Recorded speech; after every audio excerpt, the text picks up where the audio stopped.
All this talk about the price of gold spiking, so a little talk of it consolidating, of it dropping maybe, just moving sideways for a little bit. So let's take a look at that possibility as well.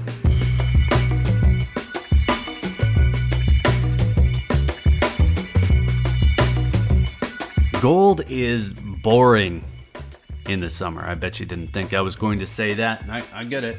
The thumbnails around here, they tell us the end is near, pain is coming. But if we look at history, gold is typically boring in the summer. And that information is good if we're trying to get a baseline for planning. If you zoom out far enough, you see the summer doldrums apply to gold just like they do to the stock market. Well, maybe not exactly like it. You typically see seasonal highs in April and then a drop in momentum starting in May. That's where we are right now. You can't simply go from trend here when everything is so uniquely crazy right now, but you can pick up some really good clues by looking back. I'm going to show some charts in a minute, but let's just throw out a few obvious factors here that aren't going to appear in the charts that are definitely seasonal factors. You have Chinese New Year, that's over. You have the wedding season in India, also over. They're now into the monsoon season, which is not a good trade for them. That's going to affect their disposable income. And there really aren't any major Eastern cultural festivals driving demand. If you're here in the US, it's easy to forget about that part. Now, here in the West, you have cruise season, you have lake season, you have summer vacations, and all that might sound ridiculous, but trading volume goes down.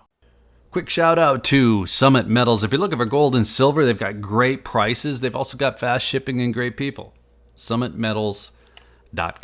So let's get into those charts. This graphic from Season X shows the past 50 years. And you can see June and July have some of the weakest showings for gold returns. Now the green arrows, those are theirs. I left their taken because I'm using their graphic. But we don't really see things pick back up until the second half of August. Here's another one from the World Gold Council. This shows January and September are the big months for gold. Now the last half of May, June, and July and the first part of August are the summer doldrums. We see the price consolidation. We typically see very little volatility. So this is the sell in May and go away season. Except with physical gold, obviously, you don't actually sell. Now what that means to you and your gold buying is that you have a little bit of a price reprieve typically. That gives you time to get ahead of these bigger moves in the fall, August, and September. Those are typically two of the strongest months for gold. The summer months, they always seem like a shift in trend if you're just looking at the year to date, but it's typically just more of a breather rather than any extended change. So no real upward trend in the summer months. Now add to that we'll likely see trade deals announced over the next few months because any deal is going to be paraded as a win. We've already seen this happening with the deal with the UK that was heralded as the first of many. 3 exclamation points in that post. And to the extent that traders are excited to trade, well, their capital is more likely to be directed back at the higher risk equities over the defensive assets like gold. None of this is to say the price of gold is going down over the next few months, only that seasonal effects aren't pushing it up. And there's a certain amount of tariff anxiety that's already priced in. And we also just heard again that the Fed is in no hurry to lower rates.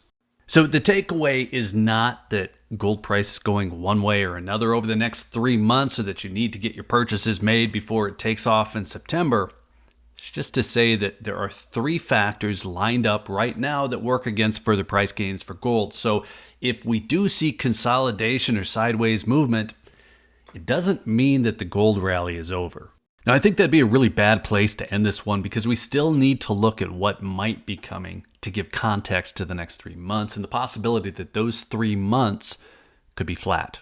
Now, on Wednesday this past week, the Bank of America's precious metals team said that they see growing potential for gold to hit $4,000 in the second half of 2025. Now, in March, they said $3,500 by 2027. They kind of missed that one because we hit that in April. It doesn't mean they're way off base. It just means they're conservative. Their $4,000 an ounce scenario, by the way, that needs certain things to happen, but their forecast is aggressive, and at the same time, they're saying gold can comfortably trade above $3,000 this summer, but not above $3,500.